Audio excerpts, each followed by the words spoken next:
Team, joined by our chief legal analyst, Dan Abrams, and Alan Dershowitz, professor emeritus at Harvard Law School, also author of the new book, Trumped Up, How Criminalization of Political Differences Endangers Democracy. And Dan, we've got a lot of new tweets from the president this morning, but I want to start with one he put out on the anniversary of the Mueller pick.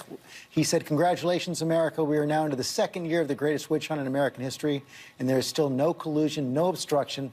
The only collusion was that done by Democrats who were unable to win an election despite the spending of far more money." That's his take on the first year. What's yours? Yeah, I mean, look, what we know for certain as a result of this investigation is that the Russians did meddle in the election. 13 Russians have been indicted by the special counsel. At least 6 others have been indicted in the last year in connection with this investigation. So this notion that sort of nothing has happened, and here we are a year later, and we're still waiting. A lot has happened in the first year. The questions still remain as to what's next, meaning, will they be able to indict? Will they indict any senior members of the Trump campaign in connection with that? We don't know the answer to that. But the notion that up to this point it's been a witch hunt or a hoax just makes no sense. One thing we also know, Professor Dershowitz, is that other special counsel investigations, and you've criticized this, have gone on for far longer than a year.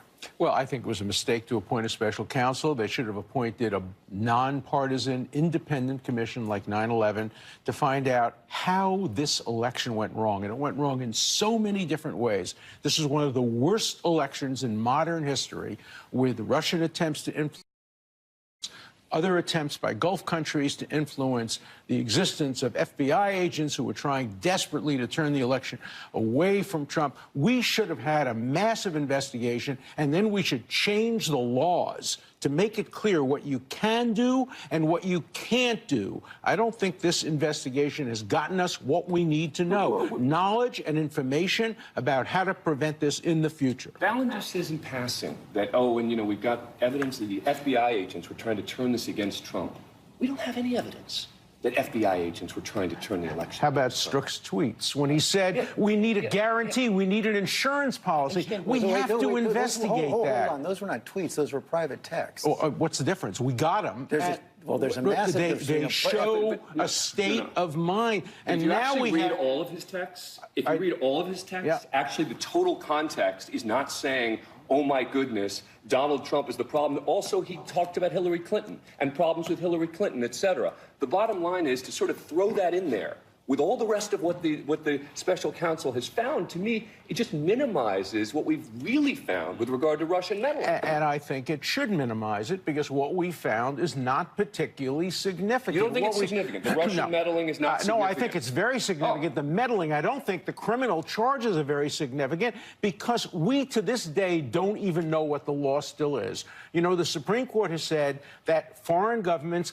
can intrude themselves into elections if they have an interest in the outcome of the election. What they can't do is contribute money. The law is very unclear. Now we have information of an FBI informant in the campaign. That's worth an investigation. Again, FBI informant in the campaign. That's right. Again, no evidence an FBI informant was in the campaign. None. Here's the evidence we have. The evidence we have is that an FBI informant spoke to members of the Trump campaign. That's not in the campaign. It's good enough to get an investigation going. This was Dan, let me ask you a question. Was this a good election? Is this something we should be proud of? Or is this an election that warrants an investigation, a nonpartisan investigation on both sides, to make sure that in the future, A, we know what the rules are, B, we know how to stop countries from improperly intruding on elections? That's what we need to know. We need to look forward. We need to stop this in the future and stop making up crimes and expanding the criminal law to fit people that we've targeted. That's dangerous to democracy. Alan's been very consistent on this issue about the law over the years, and I respect that. But the notion that the special counsel can't view this objectively, that Robert Mueller is somehow, Robert Mueller is so compromised? Which way? I'm not a long-time suggesting... Republican, so why can't Robert Mueller be the one to assess whether there are any crimes? First of all, this long-term Republican, Comey was a long-term Republican. They were all long-term Republicans who hated Trump. So that doesn't help at all. Do you know that Mueller hated Trump? you won't have any doubt about that at the end of this Oh, thing. you mean because maybe he'll find evidence? No, but maybe he and Comey are so close, their history is so close together that when you read Comey's book and you see what he has said, you really wonder about the objectivity of the investigation. Look, if there was evidence of crime, the U.S. attorneys can investigate it, as the Southern District is doing. The Main Justice can investigate it. There's one person that should be recused in this case, and that's Rod Rosenstein, because he's a witness. He's the main witness. There was never a need for a special counsel. Special counsel have targets. They're looking to try to find crimes against people. That doesn't serve the interests of America. America's interest is served by finding out the truth, the facts, changing the law, and making sure it never happens again. It sounds like you're in league with President Trump on impeaching the credibility at this point of the special. But in the meantime, the investigation is continuing. And one of the things we learned this weekend is that New York Times report on the cover of the New York Times this morning that now Robert Mueller is investigating this meeting that Donald Trump Jr. and other aides had with emissaries of Gulf nations, wealthy Arab Gulf nations, offering help to win the election. The president's tweeted on that this morning as well. He says things are getting really ridiculous. Failing Crooked New York Times has done a long and boring story indicating the world's most expensive witch hunt has found nothing on Russia and me, so now they're looking at the rest of the world. Now, this story, Dan, is a bit complicated. I'll grant that. But what it does say is that Donald Jr.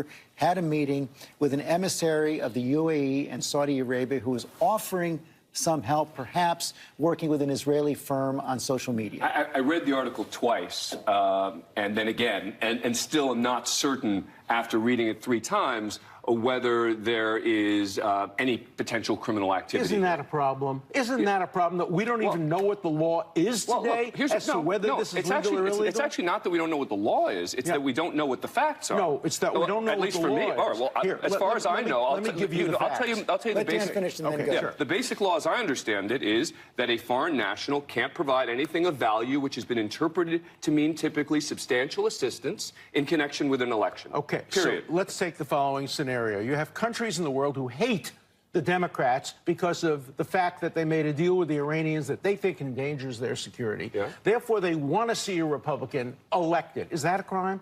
You don't know the answer to that. I don't know the answer to that because the Supreme Court and the legislatures haven't given us. Wait, I do know the answer to that. If they gave money, that would be a crime. That would be one thing. If they gave any campaign assistance that has a value, that would be a crime. No, that's not true. The United States Supreme Court has had case after case where you can give things of value if they are protected by the First Amendment, if they are informational, if they are a concert, for example.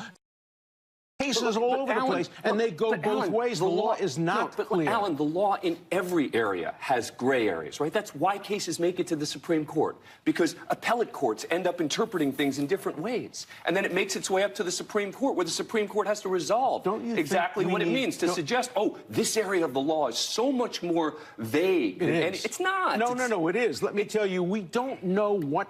First of all, you talk about the Israeli person.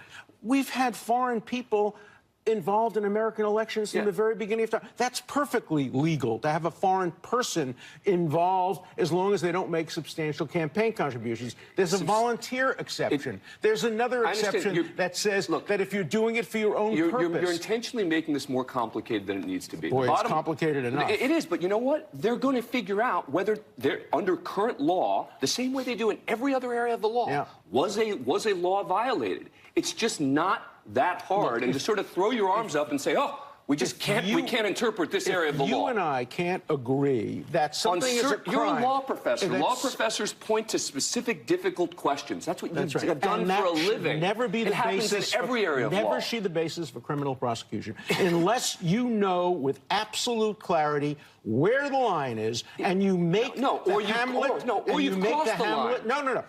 Hamlet decision to be or not to be a felon. It should not be a crime. Crime should not be matters of a degree. I'm going to have